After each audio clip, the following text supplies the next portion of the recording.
ఎదురు చూడని ఇంత హాయిని మరిచిపోదు మనసు.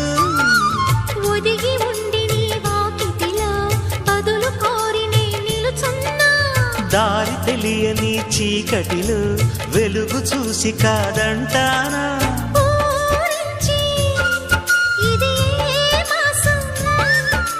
ప్రేమించే ప్రతి గుండెను అందెల సందడి చేసే హేమంతం ఇది. మన సొంతం అయినది. కిలకిల నవ్వే కోయిల కోసం వచ్చింది మధుమాసం. మిలమి